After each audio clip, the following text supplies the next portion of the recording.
No silêncio profundo do convento, o som dos sinos ecoava como um lembrete da entrega absoluta que aquela jovem havia feito diante de Deus. Seu nome era Beatriz, e seus olhos claros carregavam a serenidade de quem havia renunciado ao mundo para viver somente pela fé. Desde muito cedo, Beatriz acreditava que sua missão era a devoção, a oração e a pureza. Ela usava o hábito com orgulho, pois cada fio daquela vestimenta representava a proteção contra as tentações da vida exterior. O convento era um lugar de disciplina, onde o tempo parecia não passar, marcado apenas pelo amanhecer e pelo entardecer das orações. Porém, por trás da tranquilidade das paredes brancas, havia um peso oculto, um segredo guardado a 7 chaves, que mudaria para sempre o destino daquela noviça. Beatriz não era apenas uma noviça comum. Sua entrada no convento estava ligada a uma dívida de sangue, um pacto feito por sua família, com pessoas poderosas que financiavam a instituição. A jovem nunca soubera dos detalhes, apenas obedecera ao chamado espiritual, acreditando que era sua vocação. Mas na noite anterior, ao dia em que deveria fazer seus votos definitivos, um homem misterioso, vestido de terno preto, surgiu no portão do convento. Ele não pediu permissão, apenas entregou uma carta selada à Madre Superiora, que, ao ler, empalideceu. A carta dizia que Beatriz não poderia concluir seus votos. Em vez disso, deveria deixar o convento imediatamente e casar-se com um bilionário influente, herdeiro de uma fundação que sustentava obras de caridade, mas que escondia interesses ainda mais obscuros. A jovem, ao ser chamada à sala da madre, sentiu o coração disparar. Nunca vira a superiora tão nervosa. Filha, existe algo que você precisa entender. Sua vida não pertence apenas a você. Há dívidas que precisam ser pagas. Beatriz não compreendia. As palavras soavam como punhais. Como poderia ser obrigada a quebrar sua promessa a Deus? Chorando em silêncio, ouviu o resto da revelação. Se não aceitasse o casamento, a fundação retiraria todos os recursos do convento, deixando dezenas de órfãs sem abrigo e sem futuro. Era uma chantagem cruel. O convento que a acolhera, as meninas que dependiam daquela casa, tudo estava em suas mãos. Entre lágrimas, Beatriz caminhou até a capela e ajoelhou-se diante do altar. Seu corpo tremia, sua fé vacilava. A cruz diante dela parecia pesada demais para carregar. Senhor, se este é o caminho, mostra-me como não perder a ti em meio ao mundo. Sussurrou em oração, enquanto suas lágrimas caíam sobre o mármore frio. Era a promessa da fé contra o peso do segredo revelado.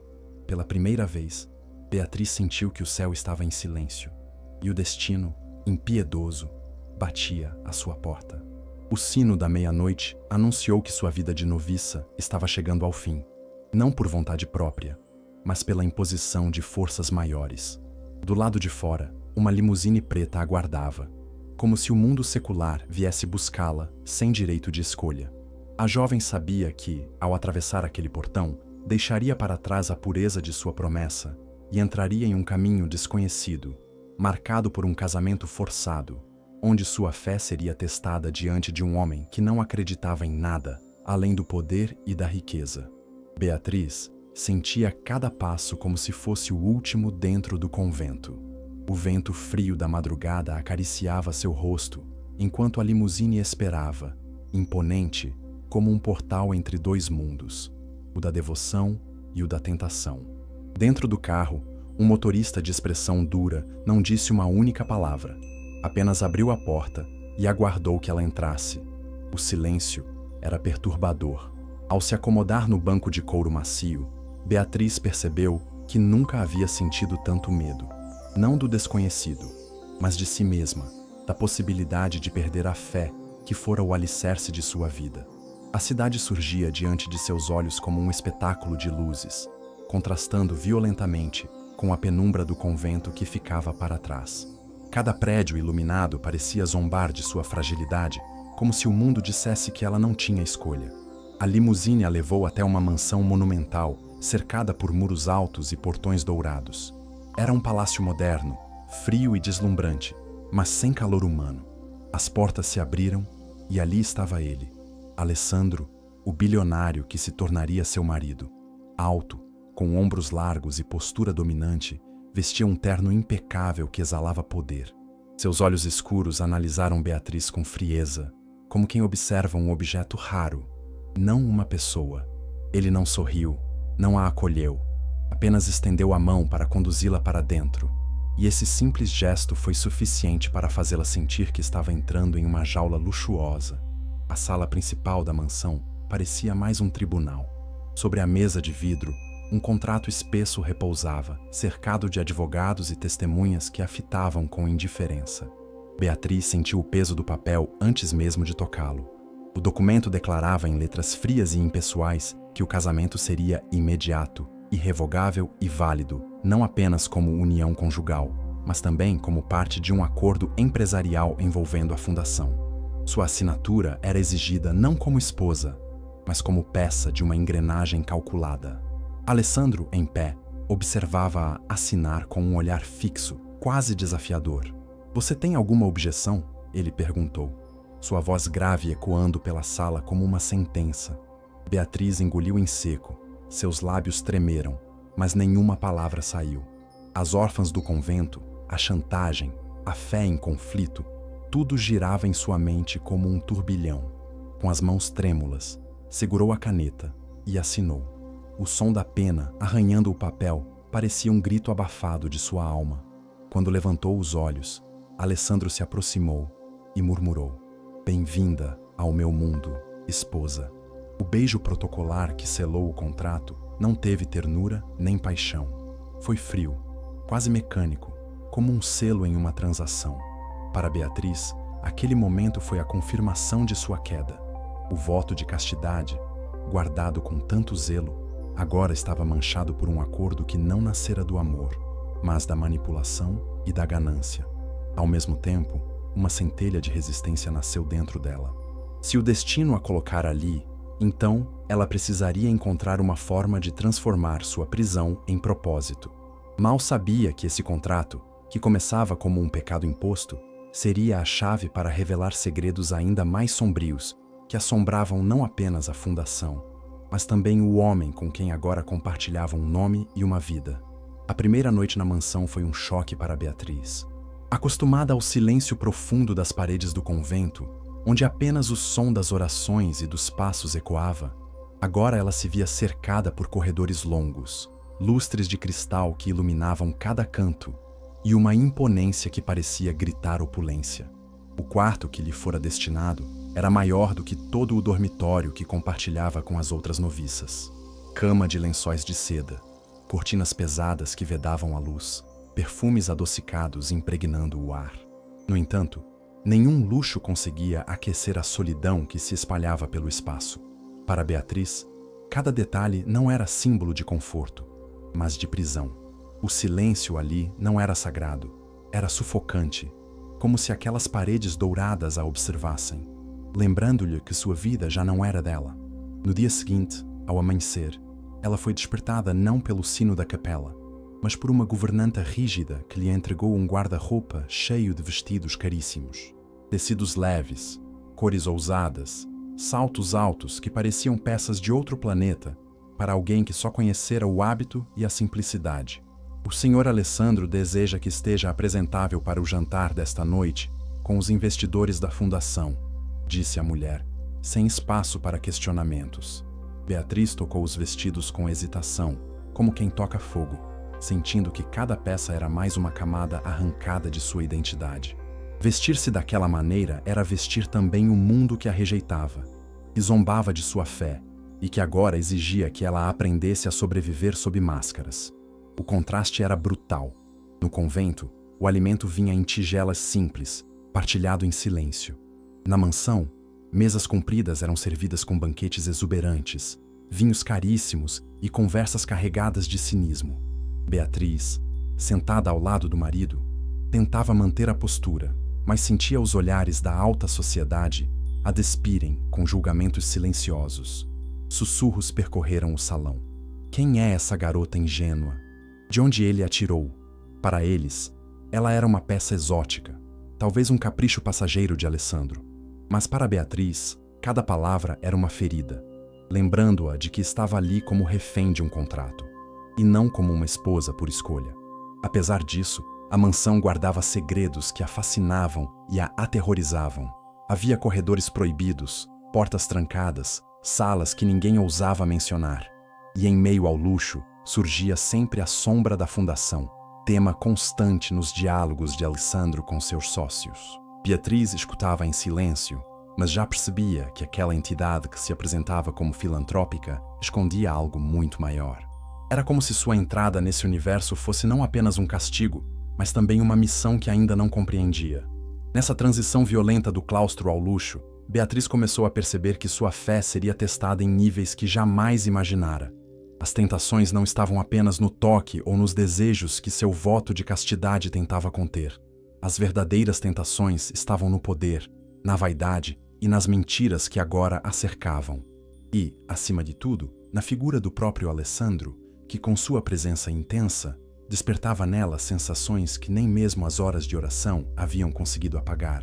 Beatriz, ainda perdida entre a memória do claustro silencioso e a rotina imponente da mansão, começou a sentir no coração a colisão inevitável entre dois mundos. Era como se cada gesto, cada palavra, cada olhar a lembrasse de que sua vida agora estava em terreno profano. Alessandro, por sua vez, não fazia questão alguma de esconder seu desprezo pela fé que ela tanto carregava no coração. Durante o café da manhã, ele a observava fazer discretamente o sinal da cruz antes de comer e sorria com um sarcasmo cruel. "Você acha mesmo que alguém está ouvindo suas preces, Beatriz?" Ele murmurava, erguendo uma taça de vinho logo cedo, como se o dia não tivesse regras. Para ele, religião não passava de uma invenção para aprisionar os fracos, e não perdia a oportunidade de lembrá-la disso. A cada encontro, a distância entre os dois parecia crescer, mas era justamente essa tensão que incendiava os momentos que compartilhavam. Beatriz sentia a presença dele como uma tempestade, forte, inevitável, perigosa. Alessandro caminhava pela mansão com a segurança de quem sabia ser o dono do mundo, e sua voz grave parecia sempre trazer uma verdade amarga que desafiava tudo em que ela acreditava. Para ele, Deus não passava de um silêncio conveniente, um fantasma inventado para justificar renúncias. Para ela, Deus era tudo o que restava, o único refúgio diante da nova vida que lhe havia sido imposta. As discussões começaram a se tornar frequentes. Alessandro provocava. Ela respondia com firmeza, mesmo trêmula por dentro. "A fé é a única razão pela qual ainda estou de pé", disse ela em uma noite, durante um jantar em que ele zombava das orações que ela insistia em manter antes de dormir. O bilionário se inclinou sobre a mesa. Seus olhos ardiam como brasas, e ele rebateu com frieza: "A única razão pela qual você está de pé é porque eu permito. O resto são ilusões que não salvam ninguém." Aquelas palavras a feriram, mas também despertaram algo novo, uma centelha de desafio, um desejo de provar que sua fé não era fraqueza, mas força. Mesmo nos momentos de maior cinismo, Alessandro parecia intrigado com a convicção de Beatriz. Ele via nela algo que nunca havia encontrado em nenhuma das mulheres que passaram por sua vida: uma resistência inesperada, um olhar que não se curvava diante de seu poder. O que começou como deboche começou a se tornar curiosidade. E, ainda que ele jamais admitisse, em alguns instantes, sentia-se pequeno diante da serenidade que ela carregava no coração. Beatriz, por sua vez, travava uma guerra secreta. Entre suas orações e o peso do desejo reprimido, começava a perceber que sua fé não era apenas desafiada por palavras, mas pela intensidade de um homem que negava a Deus, mas despertava nela sensações que nunca havia permitido sentir. Essa convivência se tornava um campo de batalha invisível. A fé de Beatriz era sua armadura, mas o cinismo de Alessandro era uma lâmina que cortava sem piedade. E no fundo, ambos sabiam que esse embate não os afastava. Aproximava-os cada vez mais, numa tensão perigosa onde amor e ódio, devoção e descrença estavam destinados a se entrelaçar até não haver mais fronteiras. A tensão entre Beatriz e Alessandro crescia a cada dia, como uma corda esticada ao limite, prestes a se romper. O voto de castidade que ela carregava como escudo começava a ser provado em situações inesperadas, em gestos sutis e em momentos nos quais o corpo traía a mente. Alessandro parecia saber exatamente onde tocar, como provocar, como testar a resistência daquela jovem que se esforçava para manter os olhos fixos no alto, mas que já não conseguia esconder o tremor das mãos diante de sua presença. Ele não precisava de palavras ousadas, bastava se aproximar, bastava deixar sua voz grave roçar nos ouvidos dela, bastava um olhar demorado que queimava como fogo. Em uma noite de gala, Beatriz foi obrigada a acompanhá-lo a um jantar de negócios. Vestida com um vestido de seda que a deixava desconfortável, mas deslumbrante aos olhos de todos, ela sentia a pele arder sob os olhares alheios. Alessandro, ao perceber o incômodo dela, inclinou-se e murmurou: "Você se veste de santidade, mas nasceu para que todos a vejam." As palavras soaram como pecado em seus ouvidos, e Beatriz sentiu o coração disparar. Durante aquela noite, enquanto os convidados brindavam e riam, ela travava uma luta secreta contra si mesma, contra a chama que começava a arder em um corpo que deveria pertencer somente a Deus.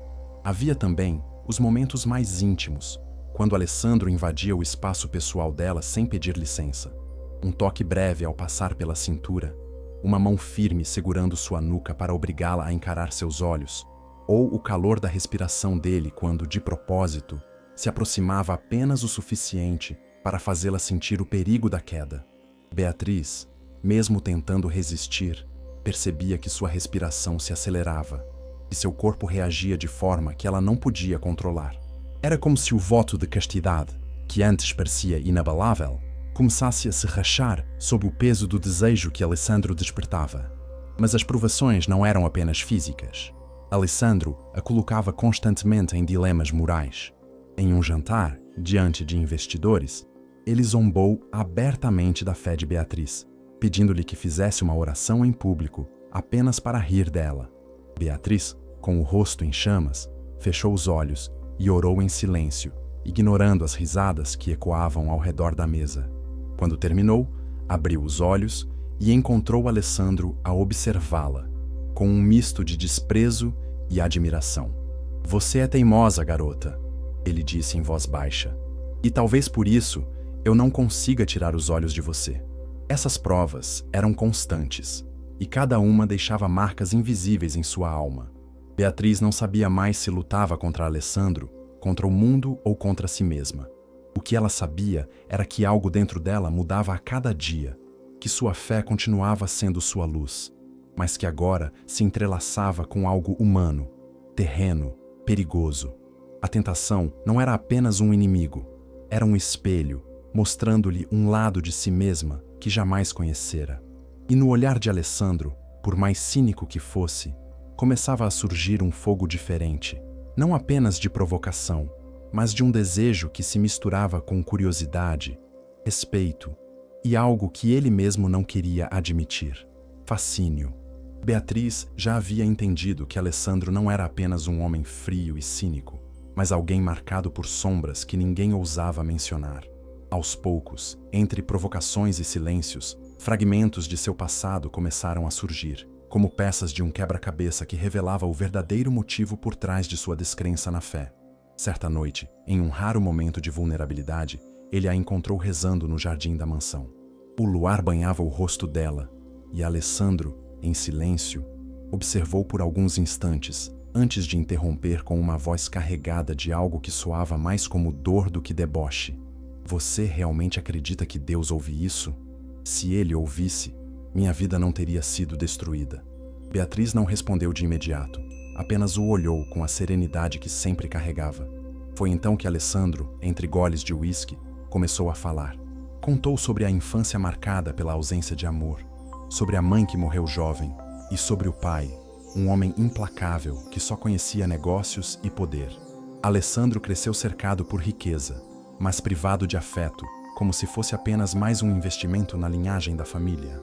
A cada lembrança, sua voz oscilava entre raiva e tristeza. Revelou também a perda de uma mulher que havia amado no passado, morta em circunstâncias misteriosas que ele ainda carregava como uma ferida aberta. "Eu pedi a Deus que a salvasse, e ele ficou em silêncio." disse, com os olhos fixos no vazio. Para Beatriz, cada palavra era uma revelação dolorosa. O homem arrogante que tanto a desafiava não era apenas movido pelo desprezo à fé, mas pela ferida de um coração que nunca conheceu consolo. O ceticismo dele não era arrogância pura. Era uma armadura construída para não sofrer de novo. Beatriz começou a perceber que por trás do bilionário frio existia um homem quebrado, que rejeitava a fé não por desinteresse, mas por decepção profunda. Esse passado explicava não apenas seu cinismo, mas também sua obsessão pelo controle e pelo poder. Era a forma que encontrara de nunca mais se sentir frágil. No entanto, ao expor suas dores, Alessandro também se aproximava dela de um modo inesperado. O olhar de Beatriz, compassivo e firme, não o julgava. Pela primeira vez, ele não via piedade, mas compreensão genuína. Esse contraste o desconcertava. Ele estava acostumado a que todos ao redor se curvassem diante de sua força. Nunca a que alguém enxergasse sua vulnerabilidade sem aproveitá-la. Você não entende, Beatriz. O mundo não é feito para os que acreditam em milagres. É feito para os que tomam o que querem. Ela, com a voz serena, respondeu: ou talvez o mundo precise de quem não desista de acreditar.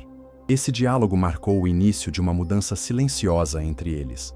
Beatriz não via mais apenas o bilionário arrogante, mas o homem ferido que escondia suas cicatrizes atrás de sarcasmos e contratos. E Alessandro, contra sua própria vontade, começava a se perguntar se aquela noviça arrancada do convento poderia ser a única pessoa capaz de enxergar além das máscaras, talvez até de devolver-lhe algo que ele acreditava ter perdido para sempre: a esperança. Os dias na mansão passaram a se tornar mais estranhos para Beatriz. Entre os jantares luxuosos, as reuniões com investidores e os olhares de julgamento da alta sociedade, algo começou a chamar sua atenção: a fundação que herdara através do casamento. A princípio, Alessandro pouco falava sobre ela, tratando o assunto como apenas mais uma engrenagem de sua vida empresarial. Mas Beatriz, acostumada à simplicidade e à clareza do convento, não conseguia ignorar os números que não faziam sentido, os papéis que circulavam discretamente entre advogados e empresários, e os olhares carregados de tensão sempre que o tema surgia. Certa tarde, enquanto caminhava sozinha pelos corredores proibidos da mansão, encontrou uma sala de arquivos. Era uma biblioteca silenciosa, mas sem livros de fé ou história. Apenas pastas, contratos e relatórios da fundação. Movida pela curiosidade, começou a folhear alguns documentos. Logo percebeu discrepâncias grotescas, doações que não chegavam ao destino prometido, projetos sociais registrados no papel, mas que não existiam na prática. Seu coração disparou ao perceber que aquela entidade, anunciada como filantrópica, talvez fosse apenas fachada para algo muito mais sombrio. A inquietação cresceu ainda mais quando Beatriz encontrou um relatório escondido dentro de uma gaveta trancada. O documento descrevia gastos vultosos com centros de acolhimento, mas não havia registros concretos de onde ficavam ou de quem eram os beneficiários. As cifras eram exorbitantes, e tudo estava assinado com nomes de pessoas que ela jamais ouvira falar. Havia também menções vagas a programas de trânsito e transferências emergenciais, termos frios que não condiziam com a linguagem da caridade. Era como se estivesse diante de um código, algo cuidadosamente disfarçado. Assustada, Beatriz levou o assunto a Alessandro. No entanto, em vez de receber respostas claras, encontrou apenas frieza e evasivas. Isso não é da sua conta, ele disse, fechando a pasta diante dela. Aprenda a não enfiar o nariz onde não deve. Mas a rigidez na voz dele soava mais como medo do que autoridade. A partir daquele momento, Beatriz teve certeza de que havia algo terrível por trás daquela instituição. A fundação, que deveria sustentar órfãos e projetos de amparo, escondia um propósito obscuro, e seu coração já suspeitava. O dinheiro financiava crimes. Essa descoberta foi como uma chama que reacendeu a determinação em sua alma. Pela primeira vez, Beatriz sentiu que talvez o destino a tivesse tirado do convento, não apenas para testá-la, mas para colocá-la exatamente onde era necessário. Sua missão já não era apenas suportar um casamento imposto ou manter sua fé em meio ao cinismo de Alessandro. Sua missão agora era buscar a verdade, custasse o que custasse. A noviça, arrancada à força de sua vida sagrada, começava a se transformar em mulher de coragem, pronta para enfrentar segredos que poderiam destruí-la, mas que também poderiam salvar muitas vidas. A partir do momento em que descobriu as inconsistências nos relatórios da fundação, Beatriz passou a enxergar o mundo ao seu redor com outros olhos. O luxo da mansão, os banquetes exuberantes e os vestidos caros deixaram de ofuscar sua percepção. Tudo aquilo era sustentado por algo sujo, algo que crescia como uma sombra por trás das aparências. O que mais a assombrava não era apenas a fraude financeira, mas os termos frios, como transferências emergenciais e programas de trânsito, que começavam a soar como eufemismos para atividades ilegais. Cada linha lida parecia um sussurro vindo das trevas, denunciando que vidas estavam sendo negociadas como números em uma planilha. Esses sussurros ganharam corpo quando Beatriz, em um jantar reservado da alta sociedade, escutou conversas entre homens de aparência respeitável. Eles falavam em mercadorias delicadas, em rotas seguras e em parcerias silenciosas. Embora as palavras fossem cuidadosamente escolhidas para parecerem técnicas, o olhar frio e cúmplice deles não deixava dúvidas. Tratava-se de algo ligado ao tráfico de pessoas. O coração de Beatriz apertou quando percebeu que as doações que deveriam salvar órfãos estavam, na verdade, financiando o comércio de inocentes. Ela tentou alertar Alessandro novamente, mas encontrou a mesma barreira de sempre: ironia e evasivas. "Você está imaginando demais, esposa", ele disse, acendendo um charuto e desviando o olhar. Mas no fundo dos olhos dele havia um brilho estranho, uma raiva silenciosa que a deixou intrigada. Era como se ele também soubesse da podridão, mas não estivesse pronto para revelar. Esse silêncio apenas reforçou em Beatriz a sensação de que estava em meio a um jogo perigoso, onde cada palavra mal colocada poderia custar sua vida. A cada dia, sua fé era testada não apenas pelo desejo reprimido e pelo casamento forçado, mas pelo peso de carregar em segredo as pistas de uma rede criminosa. O convento, com suas paredes brancas e sua rotina previsível, parecia agora um paraíso distante. Ali, na mansão, cada corredor escuro, cada olhar atravessado de empregados, cada conversa interrompida subitamente, se transformava em uma prova de que a corrupção não estava apenas nos papéis, mas impregnada na atmosfera daquela casa. Beatriz começou a perceber que já não podia confiar em ninguém. A governanta que sempre a vigiava, os advogados que circulavam pela mansão, até mesmo algumas visitas constantes pareciam parte de uma engrenagem que girava em silêncio. Os sussurros estavam em toda parte, nos relatórios, nas conversas, nos olhares. E no fundo, o que mais a assustava era a certeza de que estava se aproximando de algo que não poderia mais ser ignorado. Não era apenas uma fundação corrompida. Era uma rede de poder tão profunda que poderia engolir qualquer um que ousasse denunciá-la. A vida de Beatriz havia se transformado em uma corda bamba. De um lado, o peso insuportável da descoberta sobre a fundação, que a colocava diante da responsabilidade de agir para salvar vidas inocentes. Do outro, a presença de Alessandro, que a provocava, desafiava e, ao mesmo tempo, despertava nela sentimentos que jamais imaginara sentir fora da clausura. O dever gritava em sua alma, lembrando-a de sua missão espiritual, mas o coração começava a pulsar em um ritmo que não obedecia às regras da fé. A cada olhar trocado, a cada aproximação inesperada, Beatriz percebia que já não lutava apenas contra a corrupção de uma instituição, mas contra o fogo que queimava dentro de si. Alessandro, por mais que mantivesse sua máscara de cinismo, também começava a se transformar. Beatriz notava isso em detalhes quase imperceptíveis. A forma como ele demorava um segundo a mais para fitá-la, como abaixava o tom de voz quando falava com ela, como parecia desconcertado quando seus olhos se encontravam. O homem que zombava da fé dela, que tratava o casamento como contrato, agora revelava fissuras em sua armadura. Havia noites em que ele a acompanhava em silêncio, enquanto ela rezava no jardim, fingindo indiferença, mas incapaz de afastar-se. E, embora nunca admitisse, suas provocações vinham agora carregadas não apenas de sarcasmo, mas de uma necessidade de estar perto dela. Esse dilema dilacerava Beatriz. A fé ensinava que o amor deveria nascer puro, abençoado, e não surgir em meio a chantagens e contratos frios. Mas, ao mesmo tempo, havia em Alessandro algo que a atraía de forma inexplicável. Não era apenas desejo físico, embora esse fosse cada vez mais difícil de conter, mas um chamado para enxergar nele o homem ferido que tentava esconder sua dor atrás da arrogância. O dever lhe pedia para permanecer forte, para manter-se distante e focada em desvendar a rede de corrupção. Mas o coração, frágil e humano, implorava por um toque, por um gesto de ternura que a libertasse da solidão que carregava desde que deixara o convento. Certa noite, após mais uma reunião tensa sobre a fundação, Alessandro entrou no quarto dela sem bater. Beatriz se levantou assustada, mas antes que pudesse dizer algo, ele apenas a encarou em silêncio. Não havia sarcasmo, não havia ironia, apenas um olhar cansado, vulnerável, quase suplicante. Foi nesse instante que Beatriz percebeu que ele também travava sua própria guerra interna, entre o dever de manter o controle e o desejo de se entregar. A tensão entre eles se tornou insuportável, como se uma força maior os empurrasse um para o outro.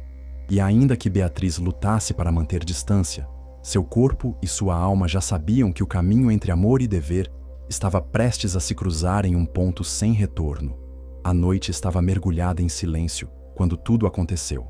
Beatriz havia se recolhido à biblioteca da mansão, um dos poucos lugares onde conseguia respirar entre os corredores de luxo que lhe pareciam jaulas douradas. Ela folheava um livro antigo, tentando encontrar no papel impresso a serenidade que antes encontrava nas escrituras do convento. Mas sua mente não estava ali. Estava repleta de lembranças de Alessandro, de seus olhares intensos, de suas provocações que oscilavam entre crueldade e desejo, e principalmente daquele silêncio recente, carregado de algo que a deixara confusa. O coração da noviça batia mais forte, como se pressentisse que algo estava prestes a romper a linha frágil que separava fé e tentação. Foi então que ele surgiu, sem aviso, abrindo a porta lentamente. Alessandro entrou no ambiente com passos firmes, mas não havia arrogância em seu olhar naquela noite. Ele a observou por alguns segundos, como se lutasse contra algo dentro de si, até finalmente quebrar o silêncio. Você consegue me tirar do controle, Beatriz? E eu odeio isso. Ela, surpresa, tentou responder, mas sua voz falhou. O homem que sempre zombava de sua fé, agora parecia despido de suas máscaras, revelando a vulnerabilidade de quem não sabia mais onde terminava o cinismo e começava o desejo. Alessandro se aproximou lentamente, cada passo ecoando como um trovão no peito de Beatriz.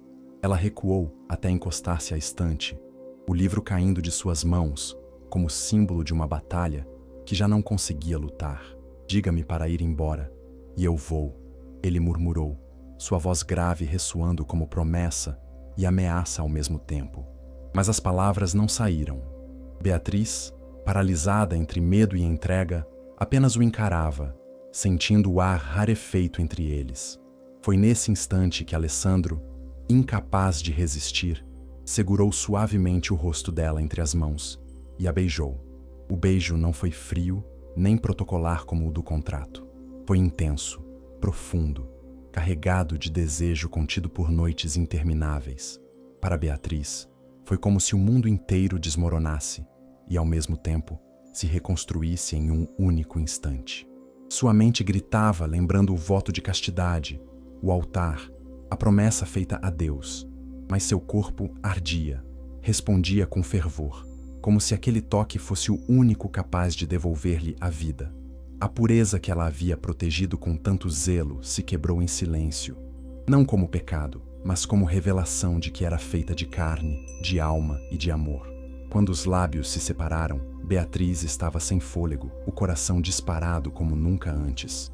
Alessandro a encarava com os olhos escuros incendiados, e em sua voz havia algo que jamais confessara antes. Eu nunca beijei ninguém assim, como se minha vida dependesse disso. Ela, trêmula, levou a mão aos lábios, sentindo ainda o calor do gesto que mudara tudo. Não havia mais volta. O voto estava rompido, e com ele, as certezas que a sustentavam até então. O beijo, que nasceu da tentação, agora a colocava diante de um dilema maior. Poderia existir amor verdadeiro em meio a um casamento forçado e a uma trama de corrupção? A resposta ainda não estava clara, mas naquele instante, Beatriz compreendeu que sua missão não seria apenas sobreviver àquele destino, seria enfrentar a si mesma, sua fé e o amor que começava a crescer onde jamais deveria florescer. O beijo havia rompido o muro que separava Beatriz de Alessandro, mas também abrira as portas de uma nova e dolorosa verdade.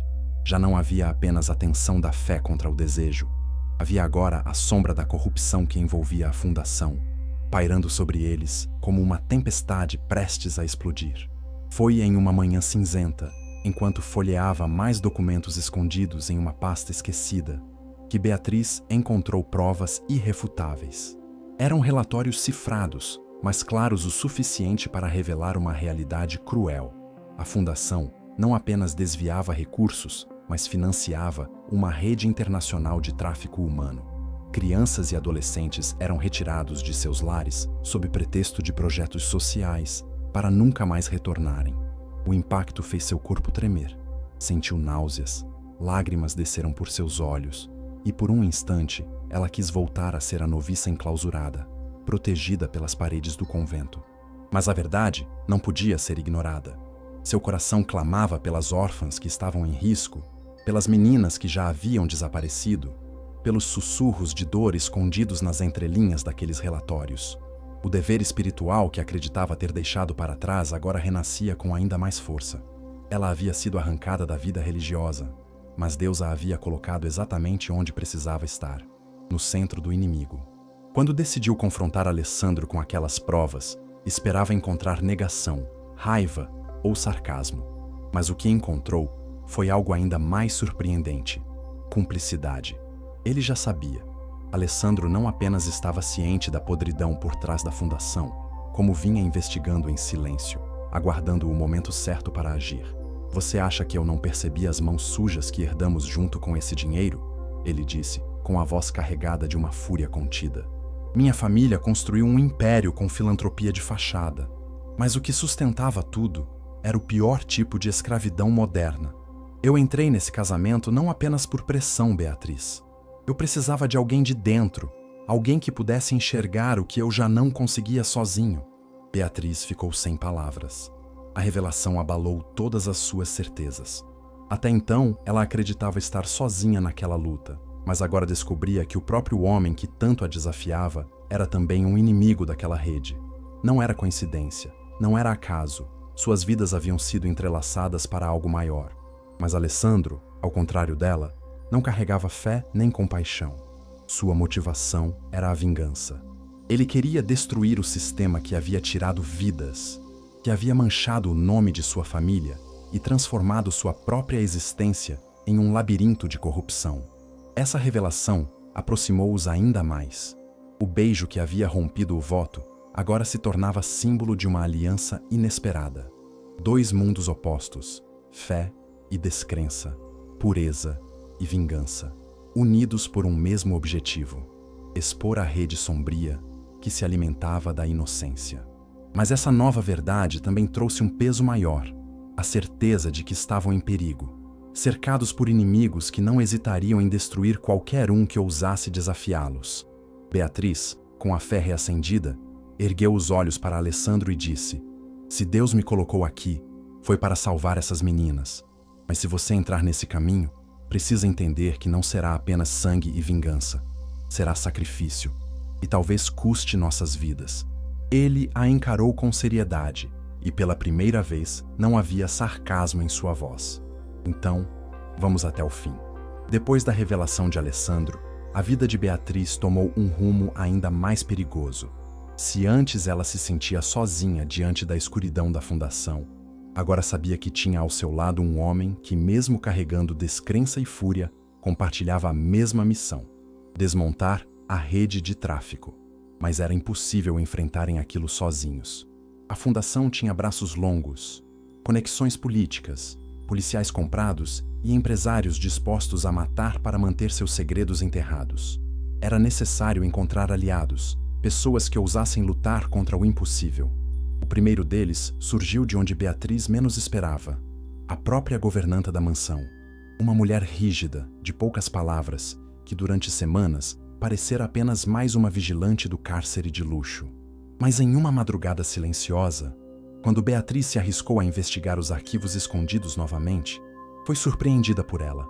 Em vez de denunciá-la, a governanta trancou a porta e sussurrou: "Eu sei o que você procura e quero ajudar." Seus olhos marejados revelaram a dor de quem já havia perdido alguém para aquela rede. Uma sobrinha desaparecida, levada sob a promessa de acolhimento pela própria fundação. Desde então, ela trabalhava na mansão em silêncio, esperando o momento certo para se vingar. Outro aliado inesperado veio de fora, um jornalista investigativo desacreditado, que há anos tentava provar o envolvimento da fundação em crimes internacionais. Ele havia sido silenciado, suas matérias destruídas e sua carreira arruinada. Mas quando Beatriz e Alessandro o procuraram em um café escondido nos arredores da cidade, ele viu naquelas provas a chance de reerguer não apenas sua reputação, mas também a justiça. "Vocês não têm ideia da magnitude disso. Estamos falando de uma rede global", disse ele, ajustando os óculos e recolhendo os documentos com mãos trêmulas. Mesmo dentro do círculo de poder de Alessandro, surgiram aliados. Um dos advogados da família, há muito desconfortável com as práticas ilegais que presenciava, ofereceu informações secretas em troca de proteção. "Eu já não consigo dormir sabendo o que esses contratos escondem", confessou em voz baixa, enquanto entregava uma pasta com registros de transferências ilegais. Cada nome, cada cifra, cada assinatura era uma peça que completava o quebra-cabeça de horror. Esses aliados formavam um exército silencioso, cada um movido por suas próprias dores, culpas e perdas. Para Beatriz, era a prova de que Deus não a havia abandonado. Ele estava enviando pessoas, como anjos escondidos, em meio à corrupção, para ajudá-la a cumprir sua missão. Alessandro, por outro lado, enxergava aquilo com pragmatismo. Eles não são anjos, são peças, e precisamos usá-las com inteligência. Mas mesmo ele sabia, no fundo, que sem esses inesperados companheiros, não teriam chance contra o império sombrio da fundação. Com cada aliado, aumentava também o risco. Beatriz sabia que, se fossem descobertos, não haveria misericórdia. Mas dentro dela, crescia a convicção de que não estava lutando apenas por si, nem apenas por Alessandro. Lutava por cada menina desaparecida, por cada inocente transformado em número em uma planilha. E essa missão, embora perigosa, já começava a unir corações e destinos de uma forma que nenhum contrato forçado jamais poderia ter feito. As descobertas e alianças transformaram Beatriz em uma mulher diferente da noviça que um dia viveu enclausurada no convento. Se antes sua fé era feita de silêncio e obediência, agora ela se tornava uma chama que ardia em meio à escuridão, guiando-a em um caminho onde cada passo exigia coragem. Mas esse mesmo caminho a obrigava a fazer sacrifícios que dilaceravam sua alma. Pela primeira vez, Beatriz sentiu que a pureza de seus votos já não lhe pertencia. Seu corpo, antes consagrado ao altar, agora se entregava ao calor de Alessandro. Seu coração, que deveria pulsar apenas para Deus, agora batia descompassado diante de um homem marcado por descrença. E ainda assim, ela não sentia apenas pecado, mas propósito. Cada vez que se ajoelhava em oração, lágrimas caíam de seus olhos. Não por arrependimento, mas por angústia.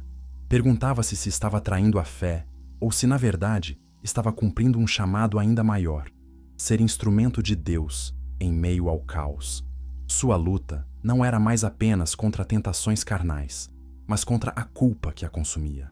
E, no entanto, era essa mesma fé que a fortalecia diante da rede de poder que ameaçava matá-la a qualquer momento. Era como se Deus a colocasse à prova, exigindo dela não apenas a renúncia da inocência, mas também o sacrifício de sua própria paz espiritual em nome de um bem maior. Alessandro percebia o conflito dela, mesmo sem compreender sua devoção. Houve uma noite em que a encontrou chorando na capela da mansão, ajoelhada diante de uma pequena cruz que ela mesma trouxera escondida. Ele se aproximou em silêncio e, pela primeira vez, não zombou. Apenas ficou ao lado dela, respeitando o momento. Quando ela ergueu os olhos marejados, Alessandro murmurou. Você me ensina para acreditar sem perceber, mas às vezes penso que sua fé a destrói tanto quanto a fortalece. Essas palavras ficaram gravadas na mente de Beatriz. Seria verdade? Sua fé era luz ou fardo? A cada novo passo na luta contra a fundação, ela precisava se desprender mais da vida que um dia teve. A noviça que fazia votos de castidade havia morrido, e em seu lugar nascera uma mulher que carregava tanto a cruz quanto o fogo de um amor proibido. Era esse amor que lhe dava forças para enfrentar os inimigos, mas também era ele que a afastava da vida sagrada que escolhera. Esse sacrifício não era pequeno, era a renúncia de sua identidade, da pureza que a definia, em troca de uma missão maior. No fundo, Beatriz sabia que jamais voltaria a ser a mesma. Sua fé já não era uma muralha intacta, mas um campo de batalha marcado por cicatrizes. Ainda assim, ela não desistia. Se precisava perder a si mesma para salvar inocentes, que assim fosse. Seu sacrifício era também sua oferta a Deus. Não a obediência cega de uma noviça enclausurada, mas a entrega corajosa de uma mulher que decidiu lutar até o fim. A fundação, antes envolta em glórias e discursos de filantropia, começou a ruir sob o peso das provas reunidas por Beatriz, Alessandro e seus aliados. Cada documento, cada testemunho, cada cifra desviada se transformava em uma arma contra o império de corrupção. O jornalista desacreditado, agora fortalecido pela coragem de Beatriz, montou um dossiê robusto, pronto para ser entregue às autoridades e à imprensa. O advogado arrependido forneceu contratos secretos e gravações de reuniões que expunham os líderes da rede. E a governanta, com lágrimas e coragem, abriu os arquivos mais sombrios da mansão, revelando rotas de transporte e nomes de cúmplices. A trama que parecia inquebrável começava a ceder, e os sussurros de corrupção se tornavam gritos de denúncia. Mas não foi fácil. A cada passo, surgiam ameaças mais intensas. Telefones grampeados, perseguições silenciosas e até atentados velados contra Beatriz, que por pouco escapou de uma emboscada em uma estrada deserta. Alessandro, ao perceber o risco, intensificou sua proteção. Mas não havia como deter a maré. A verdade já corria como um rio impetuoso, impossível de conter. E foi em uma coletiva de imprensa transmitida para o mundo inteiro que a jovem, antes noviça, ergueu a voz.